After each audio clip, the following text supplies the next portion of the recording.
A'udzubillahi minasyaitonirrajim. Bismillahirrahmanirrahim. Assalamualaikum warahmatullahi wabarakatuh. Alhamdulillahirabbil alamin wa bihi nasta'in ala umuri dunya waddin. Wassalatu wassalamu ala nabiyina Muhammadin wa ala alihi washabihi ajmain. Ya laqad hilna mudkhala sirkin wa akhrijna mukhraja sirkin wa ja'alna min ladunka sultanan nasyira. Ja'al haqqa zahaqal batil innal batila kana zahuqa. Il ghafur rabbana innana amanna faghfir lana dzunubana wa qina adzabannar. Amma ba'd. Alhamdulillah kembali kita berjumpa di channel iDream TV dalam program Keluarga Muslim, ya, di mana insyaallah kita akan belajar tentang bagaimana mewujudkan rumah tangga yang sakinah, mawaddah dan warahmah, sehingga kemudian hal ini bisa mengantarkan kita kepada surganya Allah bersama dengan keluarga kita. Tidak lupa kita baca salawat dan salam. Allahumma salli ala Sayyidina Muhammad wa ala ali Sayyidina Muhammad. Assalamualaikum ayuhan Nabi wa rahmatullahi wabarakatuh. Semoga Allah terima salawat dan salam yang kita baca dan dilimpah curahkan kepada para Nabi, para Rasul, wabil khusus ya Rasulullah Muhammad SAW. Dan semoga kita termasuk ke dalam kelompok orang yang akan berbahagia ketika berjumpa dengan Allah nanti di yaumul mahsyar, dijauhkan dari siksa neraka, dimasukkan ke dalam jannah, dan dipertemukan dengan Rasulullah Muhammad SAW. Insyaallah, ya amin ya rabbal alamin. Sahabat iDream yang dirahmati Allah, di dalam kesempatan kali ini di program Keluarga Muslim saya ingin mengangkat satu tema tentang tips ya membangun interaksi positif di dalam keluarga. Kita tahu ya bahwa salah satu hal yang menjadi penentram ya di dalam kehidupan rumah tangga kita adalah adanya interaksi positif ya antara kita dengan keluarga kita. Karena artinya positif di sini ya interaksi yang terbangun itu menyenangkan, sesuai dengan harapan, ya membahagiakan. Sebaliknya kalau interaksi antara kita dengan keluarga kita malah membuat kita sedih ya, kemudian menyebabkan konflik ya, apalagi kemudian menyebabkan terjadi perceraian dan sebagainya, ini tentu negatif gitu kan. Nah, kita ingin ya interaksi ya atau pergaulan ya, atau juga kalau dalam bentuk perbicaraan, obrolan ya, yang muncul adalah sifatnya positif. Nah, ini kemudian kita harus paham ya, bagaimana kemudian interaksi antara kita dengan keluarga kita itu adalah interaksi yang positif ya, di mana ujungnya adalah ya, membahagiakan kita, menyenangkan kita. Sebagaimana misalnya digambarkan oleh Allah Subhanahu wa taala di dalam surah As-Saffat ya, ketika Allah menggambarkan bagaimana interaksi antara Nabi Allah Ibrahim dan putranya. Ya. Dan ini bukan sesuatu yang kecil, sesuatu yang besar ya. Karena apa? Ya, interaksi antara Nabi Allah Ibrahim dengan Nabi Allah Ismail itu ujungnya adalah penyembelihan anak.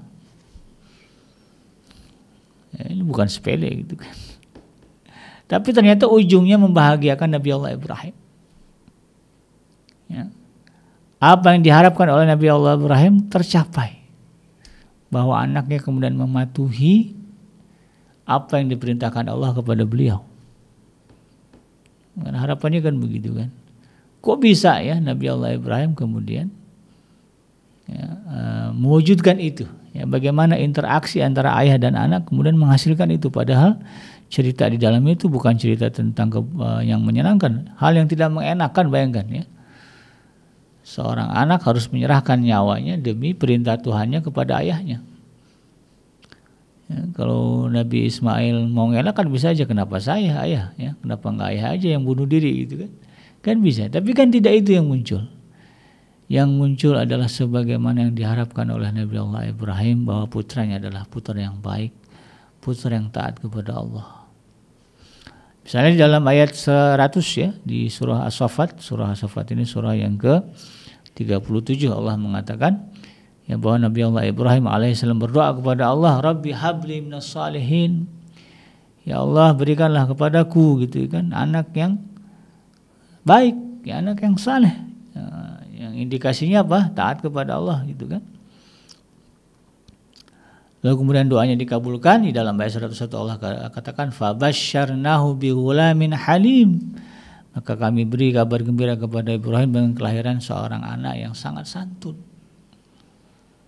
Ya, bighulamin halim, enak dilihat ya. Cara berkomunikasinya bagus ya. Lalu kemudian di ayat 102 Allah kabarkan falamma balagha ma'ahu sa'ya qala ya bunayya inni ara fil manami anni adzbahuka fanzur madza tara. Ketika ya Ismail sampai pada pada umur ya, di mana ia sanggup bekerja bersama Nabi Allah Ibrahim ya, sudah cukup umur. Qala Nabi Ibrahim berkata kepada putranya itu ya bunayya, wahai anakku tersayang. Inni ara fil manam, sungguh aku melihat di dalam mimpiku anni adzbahuka, aku telah menyembelihmu. Fangzur madza tara, kira-kira bagaimana pendapatmu? Apa kata Nabi Ismail? Qala, dia Ismail berkata, ya abati fa'al ma tu'mar, wahai ayahku tercinta. Ya, beliau memanggil Nabi Ibrahim memanggil putra dengan kalimat wahai anakku tersayang. Kemudian dijawab oleh Nabi Allah Ismail dengan kalimat wahai ayahku tercinta. Nyambung ya, sefrekuensi. Ya abati fa'al ma tu'mar, wahai ayahku tercinta, kerjakanlah apa yang diperintahkan kepadamu. Satajiduni insyaallah minas sabirin. Engkau akan mendapati aku termasuk ya insyaallah. Engkau akan mendapati aku ya sebagaimana kehendak Allah ya, sebagai termasuk ke dalam kelompok orang-orang yang sabar. Ya. Jadi kerjain aja ya ayah gitu kan. Ya, insyaallah engkau akan mendapati aku ya sebagai orang yang sabar. Falamma aslama wa tawallahu lil jabin ya, dan ketika keduanya telah berserah diri dan dia Ibrahim meletakkan pelipis anaknya di atas gunungan batu untuk melaksanakan perintah Allah ya, lalu kemudian Allah katakan wanadainahu ayya Ibrahim ya, qad sadaqta ar-ru'ya innaka dzalika najzil muhsinin ya. Lalu kemudian Allah katakan kepada Nabi Ibrahim ya, kami memanggil dia wahai Ibrahim, qad sadaqta ar-ru'ya, engkau telah membenarkan mimpi itu. Inna kadzalika najzil muhsinin, sesungguhnya demikianlah kami beri balasan kepada orang yang berbuat kebaikan. Inna hadza wal bala'ul mubin, sesungguhnya ini adalah benar-benar ujian yang nyata. Ya, ketika Nabi Ibrahim sudah pasrah, anaknya pasrah, lalu kemudian terjadilah proses penyembelihan. Ternyata begitu disembelih ya, Nabi Ismail diganti dengan seekor kibas. Nah, ya. Endingnya adalah happy, nah, itu ya, bahagia. Ya, jadi ketika interaksi itu positif, ya endingnya adalah kebahagiaan. Sebagaimana yang tergambar di dalam dialog tadi ya, peristiwa antara Nabi Allah Ibrahim dengan Nabi Allah Ismail. Nah, kalau nggak positif, ya tadi misalnya Nabi Ismail bisa aja kan mengelak. Yang ujung-ujungnya Nabi Ibrahim tidak bisa menjalankan perintah Allah. Dan itu bagi Nabi Ibrahim adalah sebuah kesedihan yang mendalam, karena Nabi Allah Ibrahim itu sangat mencintai Allah, sangat mencintai Tuhannya. Dan itu ditangkap oleh Nabi Ismail, maka beliau mengatakan ya abatif al matumar, ya, wahai ayahku kerjakanlah apa yang diperintahkan Tuhan. Dia tahu itu hubungannya antara Nabi Ibrahim dengan Allah begitu. Ya sudah, saya ngikut aja deh ya, biar ayah senang ya, karena telah menjalankan perintah Allah. Luar biasa ya. Nah, bagaimana ya komunikasi atau interaksi ini bisa menjadi positif ya. Nah, setidaknya sahabat Edrim ada 5 hal yang harus kita perhatikan ya, atau menjadi tips ya bagaimana kita bisa membangun interaksi yang positif dengan keluarga kita. Yang pertama, tentu ya prinsip dasar pemikirannya adalah bahwa segala sesuatu merupakan hadiah dari hubungan yang berkaitan dengan itu semua ya. Jadi hal ini menunjukkan bahwa anak-anak kita akan dibentuk oleh jenis hubungan yang ada di antara kita dengan mereka ya, sebagaimana Nabi Ibrahim misalnya. Memang dasar hubungannya adalah hubungan kasih sayang ya antara ayah dan anak. Bagaimana Nabi Ibrahim memanggil putranya dengan kalimat ya bunayya, wahai anakku tersayang. Bagaimana Nabi Allah Ismail memanggil ayah dengan kalimat ya abati, ya wahai ayahku tercinta. Jadi dasar dari hubungan kita adalah ketaatan kepada Allah. Jadi tips yang pertama itu ya, bangunlah ya interaksi atau hubungan ya antara kita dengan keluarga kita atas dasar kecintaan kepatuhan kepada Allah. Ya, sebagaimana yang dilakukan oleh Nabi Allah Ibrahim. Nabi Allah Ibrahim itu sahabat Idrim ya, meminta putra kepada Allah ya, dan juga ingin dijadikan keturunannya sebagai pemimpin. Di dalam ayat lain itu ya, disebutkan bahwa beliau ingin risalah tauhid ya, atau ajaran Allah Subhanahu wa taala, agama Allah ini terus bisa nyambung ya sampai kapanpun ya, selagi masih ada manusia. Harapan beliau yang manusia itu kemudian tahu, mengenal ajaran Allah, mengenal tauhid. Dasarnya kan agama itu. Maka itulah yang dibangun ya antara beliau dengan putranya. Dengan istrinya juga sama ya, dengan Sayyidah Sarah dan Sayyidah Hajar juga sama. Dasar hubungan itu adalah ketaatan dan kecintaan kepada Allah. Ya. Bukan karena ya kepentingan diri atau pribadi kita. Jadi ketika kita berinteraksi dengan keluarga kita, ya berhubungan dengan mereka, dasarnya adalah ketaatan kita kepada Allah. Agama menjadi rujukan, menjadi pijakan di dalam berinteraksi. Ya, prinsipnya apa? Ya, ketika kita ingin melakukan sesuatu ya, atau ketika kita ingin berhubungan dengan keluarga kita dalam satu urusan, maka pertanyaannya, Allah ridho enggak? Nah, gitu ya. Saya melakukan ini. Ya. Apa yang Allah ridhoi ketika kita berhadapan dengan anak-anak kita, dengan istri kita? Itu pertanyaannya. Oh, ternyata Allah menghendaki kita mempergauli istri dengan baik kan? Ada ayatnya mengatakan demikian ya. Wa ashiruhunna bil ma'ruf ya, pergaulilah mereka dengan cara yang patut. Itu kan Allah minta. Maka suami yang menyadari, oh kalau ketemu istri ya harus mempergauli mereka dengan cara yang patut, layak. Ya, apa yang terbaik yang bisa kita berikan, kita berikan. Ketika berhadapan dengan orang tua ya, kita berinteraksi dengan orang tua kita, dasarnya adalah perintah Allah, wala taqul lahum uffin. Ya. Wa bil walidaini ihsana, adalah kalian berbuat baik kepada orang tua. Dasarnya adalah agama. Ya. Kita sebagai anak begitu. Ya. Kita sebagai orang tua dengan anak juga sama. Ya. Bahwa Allah memerintahkan kita agar anak-anak kita ini kebutuhannya dicukupi. Ya. Ya Allah perintahkan, maka kemudian kita cukupi kebutuhan mereka. Allah minta supaya kita menjaga mereka dari api neraka, maka kita ajarkan mereka, berkomunikasi kepada mereka, berinteraksi dengan mereka tentang bagaimana menjauhkan diri dari api neraka. Bentuk perintahnya apa?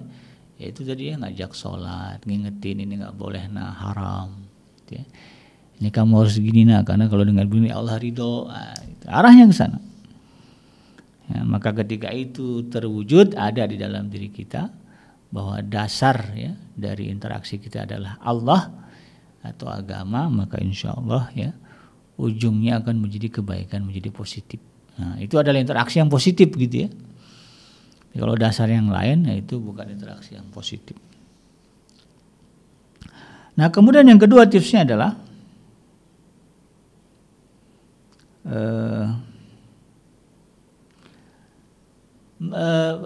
pastikan ya kita memberikan jawaban terbaik ya kepada keluarga kita ketika ada obrolan. Nah, ini tipsnya, tips yang kedua. Jadi ketika ada komunikasi antara kita dengan keluarga kita, maka berikanlah jawaban terbaik kepada mereka. Jangan kemudian kita memberikan jawaban asal-asalan. Jangan memberikan jawaban sesuatu yang kemudian tidak ada masalah, tidak ada manfaat.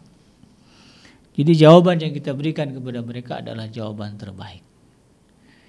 Jawaban yang memuaskan mereka.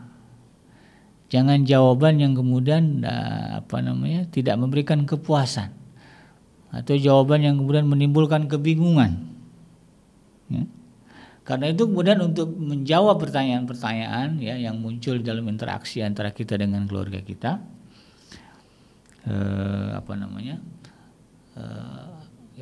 harus ya kita pikirkan matang-matang, masak-masak. Ya, dan jangan dalam keadaan ya harus pilih waktu yang tepat lah gitu ya. Kalau lagi emosi ya, jangan ngasih jawaban. Ya, lagi marah gitu ya dengan keluarga kita.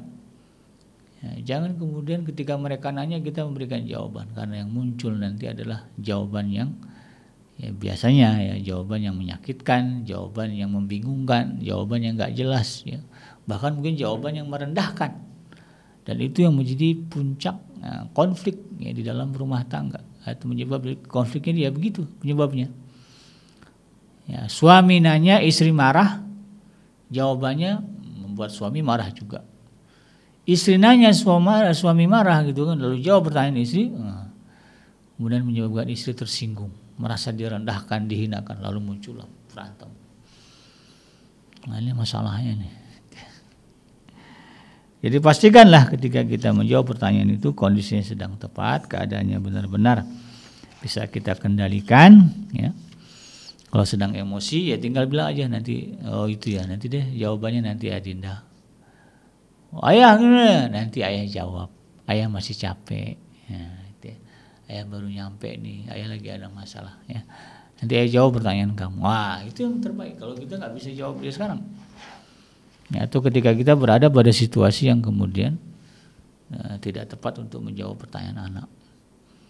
Jadi orang Islam itu sahabat Adriam dalam bicara dalam konteks komunikasi ya tidak boleh reaktif. Ya, begitu ditanya langsung jawab, enggak. Kita pikirkan dulu ya jawabannya, kondisinya dulu ya. Ini anak kita ini nanya dalam keadaan apa? Ya istri kita ini nanya dalam keadaan apa? Dalam keadaan marah atau dalam keadaan nyantai? Kita juga lagi gimana gitu kan? Nah, kalau rasanya nggak memungkinkan untuk dijawab, ya bilang aja. Nanti kita terusin obrolannya ya Dinda ya setelah sholat Isya atau mau tidur nanti. Sekarang sabar dulu ya. Gitu aja. Anak-anak juga sama. Wah enggak harus sekarang juga. Nah, ini susah nih ya. Jelaskan sekarang juga. Ya. Jelaskan sekarang juga. Nah, kalau udah kayak gitu ceritanya, maka ya kuatkanlah diri Anda untuk kemudian tidak emosi ya. Bergantunglah kepada Allah, minta tolong kepada Allah, ya Allah ya. Ini istri saya minta jawaban sekarang, padahal saya lagi emosi deh gitu kan. Ya, kalau Rasulullah mengatakan apa kalau lagi emosi? Ya udah, wudu dulu. Ya, gitu. Ya kalau Rasulullah katakan kalau misalnya lagi emosi, kalau dalam keadaan berdiri duduk ya. Duduk dulu gitu kan. Mungkin kalau nggak bisa duduk ya berbaringlah ya, rebahan dulu sebentar. Kalau masih juga emosi ambil wudhu.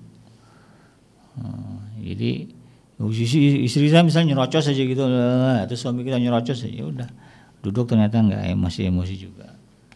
Ya, kemudian rebahan sebentar masih emosi juga, malah dibilang malah rebahan nggak gitu. Orang lagi nanya juga ya udah ambil wudhu. Dan ketika wudhu diminta kepada Allah agar memadamkan emosi kita, barulah kemudian jawab. Nih gini jawabannya. Ribet dah bikin itulah jihad kita. Itulah jihad kita ya. Ketika berinteraksi dengan keluarga kita. Ini kalau ngomongin jihad ya di zaman sekarang ya, nggak usahlah bicara tentang angkat senjata dulu. Ya, berinteraksi dengan keluarga ya sekarang tuh memerlukan jihad ya, memerlukan kekuatan, kesungguhan. Nah, ini yang harus kita paham ya. Kemudian tips yang ketiga ya. Nah, biasakan berdiskusi. Jadi jadikan diskusi sebagai kebiasaan antara kita dengan keluarga kita. Nah, ya, sebagaimana Nabi Allah Ibrahim tuh ya, kan dalam ayatnya begitu kan gitu. Beliau diperintahkan Allah untuk menyembelih putranya. Tetapi kan tidak langsung ujuk-ujuk. Nah, ikut bapak kenapa? Ini ada perintah Allah kamu mau bapak sembelih. Enggak begitu. Ya, enggak ada diskusi di situ. Ya, tapi apa? Biasakan untuk kemudian diskusi, meminta pandangan ya, keluarga kita tentang apa yang kita inginkan, apa yang menjadi permasalahan. Minta pandangan mereka. Kepada orang aja Allah suruhkan wasawirhum fil amr ya. Dalam surah Ibrahim kan begitu ya. Bermusyawarah dengan mereka, bermusyawarahlah dengan mereka di dalam urusan mereka, dalam berbagai urusan begitu kan. Apalagi dengan keluarga kita, ya. Biasakan diskusi, ya. Jangan otoriter. Udah ikut aja maunya bapak, udah ikut aja maunya bunda, itu nggak bisa, ya. Itu bukan interaksi yang positif. Kalau interaksi positif gimana? Seperti Nabi Ibrahim tadi katakan, beliau mengatakan kepadanya, ya bunayya, wahai anakku sayang, ini arafil manami, ya. Kan aku melihat di dalam diriku, ini azbahuka, ya, aku menyembelihmu. Fanzur madza tara. Kira-kira bagaimana menurut pandanganmu? Begitu. Jadi Nabi Allah Ibrahim alaihissalam, ya, pola komunikasinya itu tadi, ya, diskusi, ya. Jadi di kalimat tadi, ya bunayya inni arafil manami anni azbahuka, ya. Wahai anakku, ya, aku melihat di dalam mimpiku aku menyembelihmu. Fanzur madza tara, kira-kira bagaimana menurut kamu, menurut pandangan kamu? Ditanya, ya. Walaupun itu perintahnya dari Yang Maha Tinggi, dari Allah Subhanahu wa taala, tapi ini kan menyangkut anak. Maka anaknya ditanya. Nah, kita juga sama, ya, dalam banyak urusan kita, kalau interaksi kita mau positif, ya, maka biasakan diskusi, ya. Jadi di satu sisi, ya, diskusi ini, ya, positifnya apa, ya, kalau ada keputusan yang salah yang diambil, ya, kita tidak menjadi pribadi yang disalahkan total gitu kan. Karena kita sudah minta pendapat istri, minta pendapat suami, minta pandangan anak, pandangan mertua, pandangan orang tua, gitu, ya. Kalau ternyata salah ambil keputusan, ya semuanya, ya, bisa terima gitu kan. Tapi kalau nggak biasa diskusi, semuanya serba dilakukan sendiri gitu kan, tanpa meminta pandangan, ya, pihak lain, dalam hal ini keluarga. Terjadi kesalahan dalam mengambil keputusan, ujungnya jelek, udah. Nah, tuh kan. Apa kata bunda, apa kataku abah ayah itu kan. Nah, apa kata emak nih, kan mau udah bilang gitu. Ada begitu tadi, ya. Jadi terutama untuk para istri, ya, kalau nggak mau disalahin suami dalam urusan apapun, ya, mintalah pandangan suami, diskusi. Para suami juga sama, kalau nggak mau disalahin sama istri, ya, sama anak dalam beberapa urusan apapun, biasakan diskusi dengan mereka. Ya, urusan anak kan banyak, ya, urusan sekolah, kuliah, diskusilah, ya. Minta pandangan apa yang ada di dalam pikiran mereka. Lalu timbang-timbang dengan pemikiran kita, biar mereka juga tahu isi kepala kita gimana. Ya. Dan usahakan diskusinya bukan diskusi debat kusir, ya, bukan debat. Tapi mengungkapkan pandangan masing-masing, dicari titik temu. Nah, ya. Kadang-kadang susah bikin janji, anak ini maunya begitu, ya. Disinilah pentingnya kita minta kepada Allah agar apa yang kita lakukan diridhoi oleh Allah dan berikan kekuatan. Nah, gitulah, ya. Sebelum diskusi, kalau rasanya topiknya berat, ya, misalnya tentang masa depan anak nih, ya, tentang pernikahan anak nih, dia ngotot pengen kawin sama seseorang, ya, kita gak setuju gitu kan. Mintalah, ya, kepada Allah perlindungan, ya, kekuatan, supaya hati anak kita dilembutkan, dilunakkan untuk kemudian mempertimbangkan dengan benar, ya, apa yang menjadi keinginan dia kan begitu. Nah, baru kemudian kita diskusi. Yakinlah, ya, Allah itu zat yang membolak-balikan hati, ya. Insya Allah, ya, dengan izin Allah hati anak kita kemudian menjadi lunak. Kalau bicaranya dari hati, ya, insya Allah yang menerima juga hati. Tapi kalau bicaranya dari hawa nafsu, yang menerima juga hawa nafsu anak kita, ya, akhirnya jadi berantem. Kemudian tips yang keempat,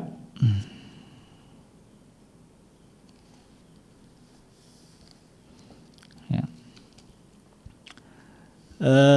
tips yang keempat adalah berusaha, ya, untuk meyakinkan yang terbaik, ya, ketika kita berbicara dengan anak kita. Di dalam hal ini orang tua harus punya wawasan, ya, punya wawasan yang luas, terutama tentang masalah agama, ya. Kalau masalah, ya, itu tentang berbagai masalah lah, ya. Kalau bisnis, ya, berarti harus paham tentang bisnis, ya. Kalau pendidikan, ya, harus paham tentang pendidikan. Kalau ekonomi, ya, paham tentang ekonomi. Kalau agama, ya, harus paham tentang agama. Ketika kita berinteraksi dengan mereka, maka kita bisa memberikan pandangan ya, yang terbaik ya, kepada anak kita, kepada keluarga kita. Jadi dasar kita bicara itu jelas. Ya, ketika kita melihat ya anak ini tadi mengambil keputusan yang salah, maka kemudian ketika kita ingin membenarkan itu, meluruskan itu, dasarnya kuat dan tidak bisa dibantah oleh anak kita. Kenapa kamu jalan sama dia, ya, kemudian pulang malam? Kamu tahu nggak itu perbuatan apa? Boleh nggak dalam agama? Menurut kamu? Nggak tahu ayah, nih ayah kasih tahu. Itu dalam agama nggak boleh. Dalam surah Al-Isra ayat ke-32 Allah katakan wala taqrabuz zina, jangan dekat-dekat dengan zina. Itu kan udah mendekati zina. Nah kalau udah ngomong begitu gimana mau ngebantah anak kita? Istri juga sama, suami juga sama ya. Nah, istri kalau paham banyak hal ya, ngerti banyak hal, apalagi dasarnya agama gitu ya, enak ngomongnya gitu kan, meyakinkan orang lain, meyakinkan suami, meyakinkan anak, meyakinkan mertua. Kalau dasarnya benar, insya Allah kita akan dibela Allah ya. Karena Allah kan, karena yang kita ambil mendapat dari Allah begitu ya, maka Allah akan bela kita. Nah, kalau yang kita ambil pendapat kita ya Allah mah diam-diam aja itu kan, itu pendapat kamu gitu kan. Tapi kalau pendapat Allah yang kita pegang, maka Allah akan menjadi pembela bagi kita. Di sini pentingnya kemudian para orang tua, para suami ya, untuk kemudian memperdalam agama sehingga mendapatkan kekuatan yang menolong. Kan ada ayatnya ya. Di dalam surah Al-Isra kan ada doanya begitu kan. Wa ja'alani min ladunka sultanan nasyira. Ya aku minta kepadamu ya Allah, jadikanlah bagiku dari sisimu kekuatan yang menolong. Ya salah satunya ketika kita berinteraksi dengan keluarga kita. Gimana biar Allah tolong? Datangkan kebenaran di dalam diri kita. Apa sebenar-benarnya yang hak? Ya Al-Quran. Ya ajaran Rasulullah SAW. Pakai itu sebagai dalil hujah di dalam interaksi kita dengan keluarga kita.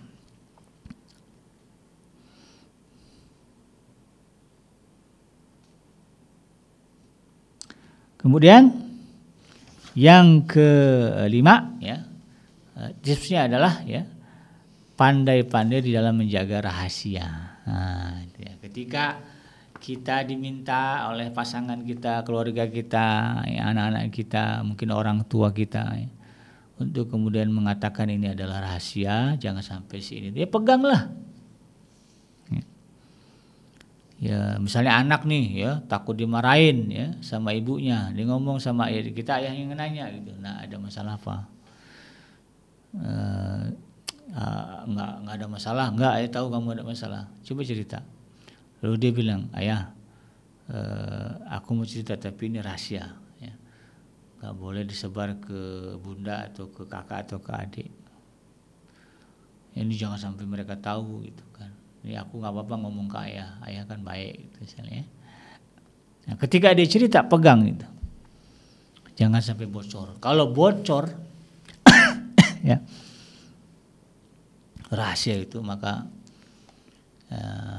anak kita nggak akan percaya dengan kita lagi gitu kan. Maka tidak akan muncul interaksi positif antara kita dengan dia lagi. Ya penting itu ya untuk memegang kepercayaan atau menjaga rahasia di dalam setiap interaksi yang kita lakukan dengan keluarga kita. Ya, kalau itu permintaan mereka dan memang itu bukan sesuatu yang melanggar syariat ya untuk dirahasiakan, maka patuhi gitu kan. Misalnya ya adalah mungkin ya, ini case by case kan beda-beda ya. Ya kalau memang itu tidak melanggar syariat ya, bukan sesuatu yang sifatnya aib yang besar begitu kan, yang bisa membahayakan ya orang lain ya atau anggota keluarga yang lain ya, jangan dirahasiakan aja dirahasiakan. Tapi kalau udah misalnya ini bisa menyangkut kemaslahatan bersama, kalau dirahasiakan ya jangan dirahasiakan. Tapi yakinkan anak-anak kita. Nah ini sebetulnya nggak boleh dirahasiakan. Kalau dirahasiakan nanti jadi masalah gini. Jelaskan aja lah. Ya.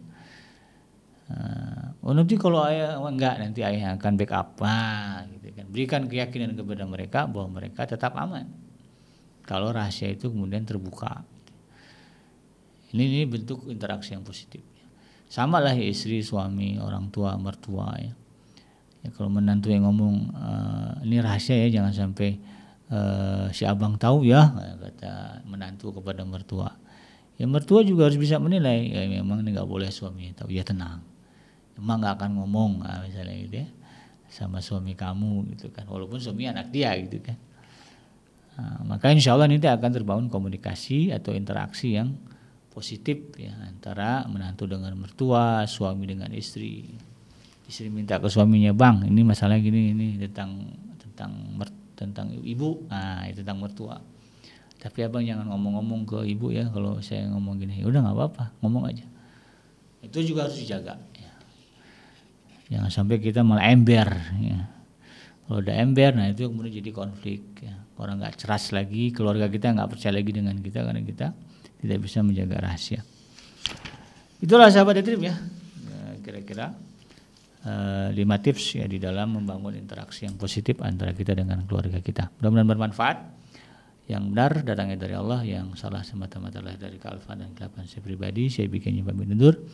Hasbiyallahu la ilaha illa huwa alaihi tawakkaltu wa huwa rabbul arsyil azim. Subhanaka Allahumma rabbana wa bihamdika asyhadu an la ilaha illa anta astaghfiruka wa atubu ilaik. Walhamdulillahirabbil alamin. Assalamualaikum warahmatullahi wabarakatuh.